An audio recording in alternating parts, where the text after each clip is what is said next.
Functions के इस question में क्या पूछा गया है, इस गिवन फंक्शन के डोमेन क्या है, ए और बी है, और ए स्क्वायर प्लस बी स्क्वायर निकालना है।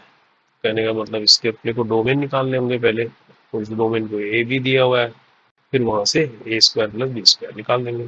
तो फंक्शन एक्स किस तरह का है, इसको लिखते हैं, ये दिया है log बेस 5 है, और इसके अंदर है ये log बेस 4, फिर इसके अंदर है log बेस 3, और ये है 18x minus x square minus 77, bracket close, फिर ये वाला ब्रैकेट क्लोज, फिर ये वाला भी क्लोज, है ना, इस तरह से है। अब देखो, अगर ये फंक्शन एक्स दिया है और हमें इसके डोमेन निकालने हैं, तो क्या होना चाहिए, लोग बेस को अगर 5 को मैं मानूं, तो ये जो अंदर की चीज है ये क्या होनी चाहिए, ग्रेटर देन 0 होनी चाहिए ये चीज। ये तो 0 नहीं होगी ना कभी भी लोग के साथ, है ना, लोग 0 पे कुछ, है ना, इनवैलिड है। तो कहने का मतलब ये वैल्यू क्या है, 0 से ज्यादा होनी चाहिए। तो 0 से ज्यादा होने के लिए क्या करना पड़ेगा, तो क्या लिखूँ मैं, लोग बेस 4 लोग base 3 18x minus x square minus 77, ये तो चीज है ना। तो ये पूरा, ये वाली वैल्यू है ना, ये क्या आनी चाहिए, ग्रेटर देन 0 होनी चाहिए, ये ग्रेटर देन 0 होनी चाहिए। अब देखो, इस बेस क्या 4 है, अब ये याद होगा आपको, log a base b is equal to c होता है, तो ए की power c is equal to b होता है। ये तो बेसिक पढ़ना है लोग का, होगा नहीं होता है। तो यहाँ पर ये 4 बेस है मेरा, 4 की पावर 0 हो जाएगा, ये हो जाएगा नहीं हो जाएगा। तो ये वैल्यू अगर बी है, तो कहने मतलब मैं इसको ऐसे लिख सकता हूँ, log 3 18x minus x square minus 77, ऐसे लिख दिया, और ये ग्रेटर देन हो गया 4 की पावर 0।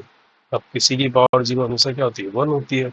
तो कहने का मतलब हम इसको लिख सकते हैं, log base 3 18x minus x square minus 77, ए ग्रेटर देन हो गया 1, है ना।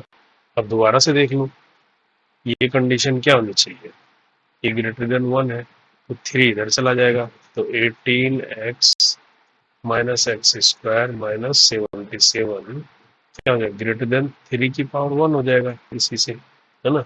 तो 3 को इधर लाएंगे तो क्या हो जाएगा, 18x minus x square minus 77 minus 3 minus 80 हो जाएगा, ये ग्रेटर देन 0।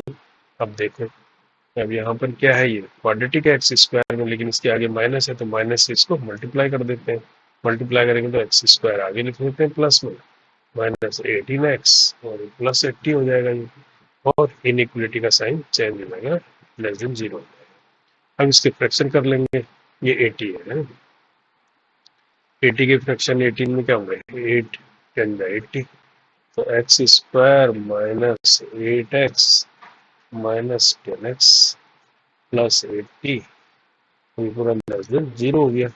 यहाँ आ जाएगा x minus 8 minus 10 x minus 8 0, दोबारा से x माइनस 8 कॉमा आ गया, तो इसके अंदर बच गया x माइनस 10, और ये पूरा लेस देन हो गया 0, है ना।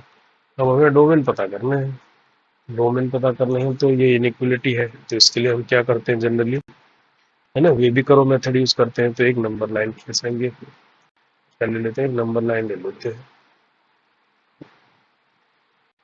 इस तरह का, तो इधर लिख लेते हैं माइनस इन्फिनिटी, इधर लिख लेते हैं प्लस इन्फिनिटी, है ना, और इनको ड्रॉ कर लेते हैं, एक्स इजिकल टू 8 यहाँ कहीं होगा, 10 यहाँ कहीं होगा, है ना। अब ये क्या होगा, ये प्लस, ये माइनस होगा, ये प्लस होगा, क्योंकि इनकी पावर क्या है, 1 है ना, 1 है, ऑड है, तो पहले प्लस फिर माइनस फिर प्लस, ऐसे होता है। अब ये लेस देन 0 है, लेस देन 0 तो हम किसको यूज करेंगे, सिर्फ माइनस वाले को यूज करेंगे, यानी इसको और इसको यूज करेंगे। तो एक्स किसके बीच बिलोंग करेगा, 8 और 10 के बीच, कहने का मतलब एक्स जो बिलोंग करेगा, ऐसे लिख सकते हो, एक्स बिलोंग टू 8, 10, ब्रैकेट आएगा ये वाला, यानी 8 और 10 नहीं होगा ना, तो एक्स 8 के बराबर होगा ना 10 के बराबर, बल्कि 8 और 10 के बीच होगा। तो कहने का मतलब हमारे क्या निकल गए, डोमेन निकल गए, 8 और 10, इनको बोल रहा है ए, ए बी बोल रहा है ना, ए इज इक्वल टू 8 हो गया, बी इज इक्वल टू 10 हो गया इसके हिसाब से। अब पूछ रहा है ए स्क्वायर प्लस बी स्क्वायर, तो बोलेंगे 64 प्लस 100, यानी 164 इसका आंसर हो जाएगा।